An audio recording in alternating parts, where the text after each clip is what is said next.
I'm Levi Smith, and I just played with the Pickwood Jazz combo.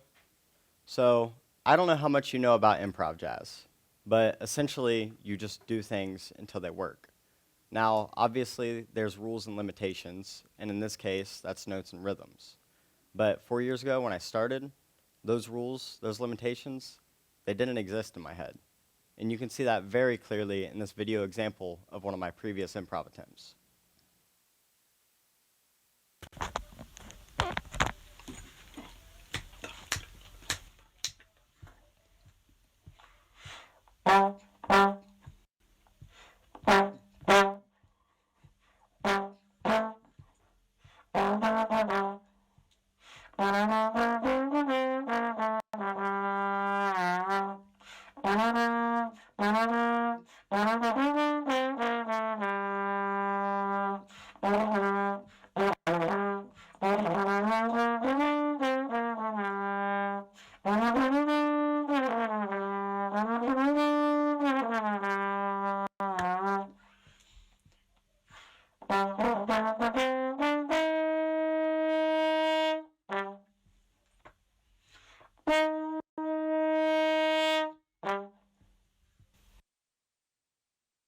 As you can tell, I pretty much played random notes until something sounded good.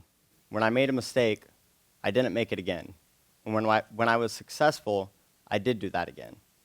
Over the years, I've learned what works and what doesn't.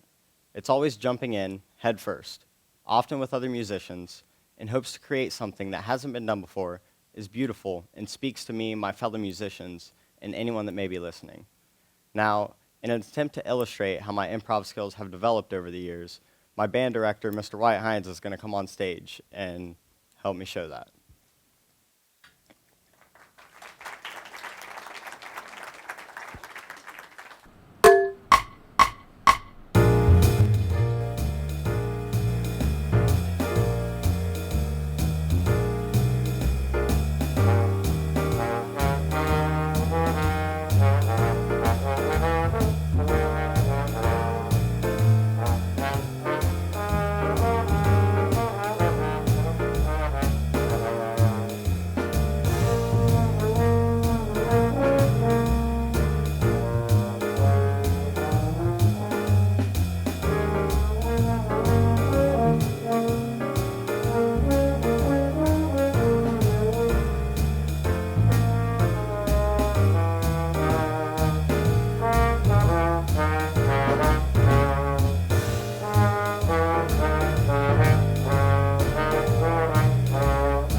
The thing is, it's subjective, and that's the beauty of it.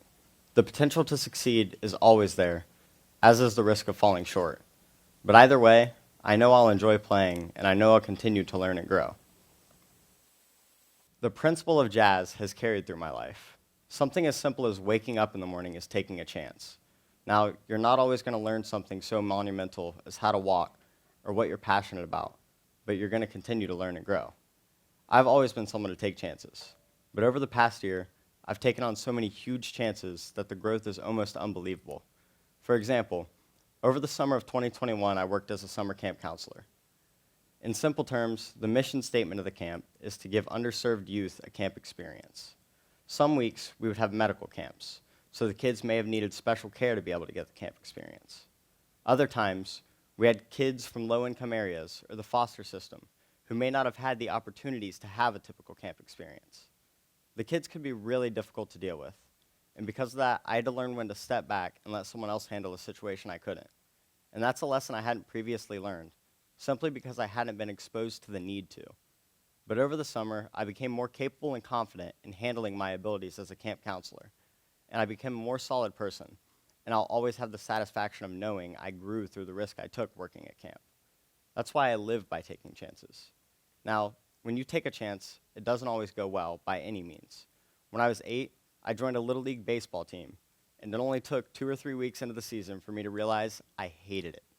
I was terrified of a baseball hurling towards my body. I wanted to be done. I was ready to quit. So I told my parents, and they made me take my 8-year-old self up to my coach and tell him I quit. And that taught me a really critical life lesson we all learn in different ways. My actions have consequences. I want you to take a second and think of the biggest chance you've ever taken. Now that you have it, I want you to think about whether or not it went objectively well. And regardless, I want you to think about how you grew from it. Because I promise you did. Within the next week, I want you to go home and take a chance. It doesn't have to be jazz improv, baseball, summer camp counseling. It can be talking to someone you've been afraid to talk to, trying out for a team, learning a new skill. Whatever it is, big or small, I want you to take a second and think about the kind of chance you want to take. Understand that if it goes well, you can relish in your success. And if it doesn't go so well, I'm asking you to search for satisfaction in yourself in knowing that you're growing because of the chance you're taking. Thank you.